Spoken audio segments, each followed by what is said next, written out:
अवंती नगरी में एक सदाचारी ब्राह्मण रहता था। वह ईश्वर भजन, अच्छे कर्मों तथा सत्संग में लगा रहता था। भक्तों द्वारा दिए गए अन्न जल आदि से उसके जीवन का गुजारा होता था। एक दिन वह भगवान की पूजा के लिए जंगल में फूल लेने गया। खिलते हुए खुशबूदार फूलों को चुनने में वह व्यस्त था। इतने में ही एक ब्रह्म राक्षस ने उसे पकड़ लिया और कहने लगा, आज तो मेरा भोजन मुझे बहुत आसानी से मिल गया। मुझे भूख भी बहुत तेज लगी है। तुम्हें खाकर अपनी भूख को मिटाऊंगा। ब्राह्मण हक्का बक्का हो गया। सोचने लगा, यह अचानक कैसी मुसीबत आ पड़ी। भगवान की पूजा के लिए फूल चुनने आया था कि होम करते हाथ जल गया। उसने बचने का अब कोई रास्ता तो नहीं था। लाख प्रार्थना करने पर भी ब्रह्म राक्षस उसे छोड़ने वाला नहीं था। आज तो पूजा करने से पहले ही उसकी मृत्यु हो जाएगी। अब क्या करे? आज उसका व्रत का दिन भी है। मृत्यु से पहले प्रभु की पूजा हो जाए तो उचित ही होगा। इसी प्रकार वह सोच विचार में पड़ा था। आखिर में उसने कहा, हे ब्रह्म राक्षस, मेरा शरीर किसी भूखे के काम आ जाए, मुझे खाकर कोई तृप्त हो जाए तो मेरा मरना कामयाब हो जाए।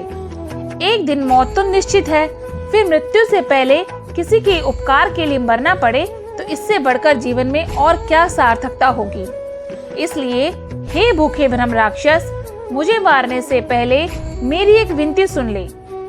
आज मेरा व्रत है। मैं अपने व्रत के समापन के लिए ये फूल लेने आया था।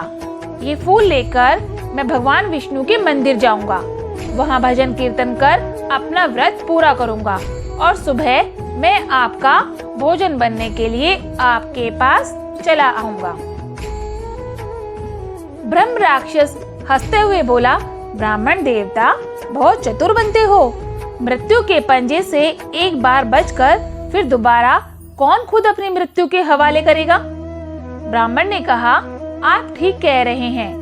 जिसे जीवन से लगाव हो वह तो अवश्य ऐसा ही करेगा, लेकिन मुझे जीवन से कोई लगाव नहीं है। यह जीवन भगवान की धरोहर है। मेरा जीवन अपना नहीं।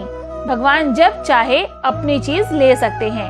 मैं तो बस इतना जानता हूँ कि मृत्यु से पहले अपना व्रत पूरा कर लूं और भगवान के चरणों में आखिरी बार भजन कीर्तन कर संतुष्ट हो जाऊं।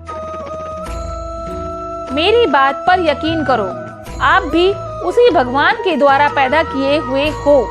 यह अलग बात है कि आप हिंसक और नरभक्षी परिवार से संबंध रखते हैं। इसलिए भगवान के कार्य में रुकावट मत डालिए। मुझ पर विश्वास करिए। मैं कल सुबह घर न जाकर आपके पास आपका भोजन बनने आ जाऊंगा। जिस भगवान की पूजा आराधना करने जाना चाहता हूँ, उसी की कसम खाकर वचन देता हूँ, मेरा यकीन करो। ब्राह्मण के इतना कहने पर उस ब्रह्म राक्षस का मन पसीज गया। बहुत सोच विचार कर उसने कहा, मैं रात भर इंतजार कर लूंगा। तुम्हारी बात की सच्चाई को जानने के लिए मैं अभी तुम्हें छोड़ देता हूँ, पर याद रखना, मैं ब्रह्म राक्षस हूँ। अगर तुमने वचन तोड़ दिया या न आए तो मैं पाताल से भी तलाश कर तुम्हें ढूंढ लूंगा और फिर निर्ममता से तुम्हें अपना भोजन बनाऊंगा। जाओ, अपनी भक्ति पूजा पूरी कर प्रातः अवश्य आ जाना। ब्राह्मण मुक्त होकर भगवान के मंदिर में आया। रोजाना की तरह उसने पूजा अर्चना तथा भजन कीर्तन किया। उसके मन तथा चेहरे पर न कोई मृत्यु की फिक्र थी और न ही उसे भगवान से अपने बचाने की विनती की। सारी रात वह भक्ति भाव से भजन कीर्तन करता रहा। सुबह होने पर वह अपने वचन को पूरा करने के लिए उसी जंगल में सीधे ब्रह्म राक्षस के पास पहुंचा। वह उसका इंतजार कर ही रहा था। ब्राह्मण के चेहरे पर मृत्यु का कोई भाव न था। पास आकर उसने कहा, हे ब्रह्म राक्षस, अपने वचन के अनुसार मैं अपना शरीर तुम्हारे हवाले करने आया हूँ। इसे खाकर तुम अपनी भूख मिटाओ। ब्रह्म राक्षस ने कहा, ब्राह्मण देवता, तुम धन्य हो। तुमने अपने जीवन की कोई परवाह नहीं की और खुद चलकर मृत्यु के पास आए हो।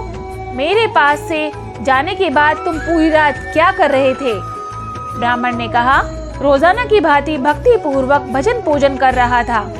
ब्रह्म राक्षस बोला, मेरी एक बात मानो, तुम अपनी इस रात्रि के पूजन का पुण्य अगर तुम मुझे दे दो तो मैं तुम्हें खाऊंगा नहीं। ब्राह्मण बोला, मेरी आपसे मुझे खाने की बात हुई थी, पुण्य देने की बात नहीं। मैं अपने वादे पर आ गया।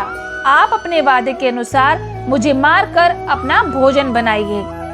ब्रह्म राक्षस को अब ज्ञान हो गया। वह बोला, अच्छा, तुम कल रात्रि के केवल 1 प्रहर का पुण्य मुझे दे दो, मैं तुम्हें छोड़ दूंगा। ब्राह्मण ने कहा, ब्रह्म राक्षस, 1 प्रहर क्या, मैं तुम्हें अपनी सारी रात्रि के भजन पूजन का पुण्य दे सकता हूँ, लेकिन एक शर्त है कि आज से तुम किसी भी मनुष्य को नहीं खाओगे। जीवन व्यतीत करने के लिए परमात्मा ने बहुत चीजें बनाई हैं। अपने को मुक्त करो, फिर तुम्हारा अपना ही जीवन पुण्य में हो जाएगा। जैसे एक छोटे से बीज से विशाल बरगद का पेड़ बनता है, वैसे ही मेरी एक रात्रि का पुण्य ग्रहण कर अपने जीवन को सात्विक वट वृक्ष बनाओ। ब्रह्म राक्षस ने ब्राह्मण को दंडवत प्रणाम किया और भविष्य में किसी मनुष्य को ना खाने की प्रतिज्ञा कर जंगल से गायब हो गया। राधे राधे।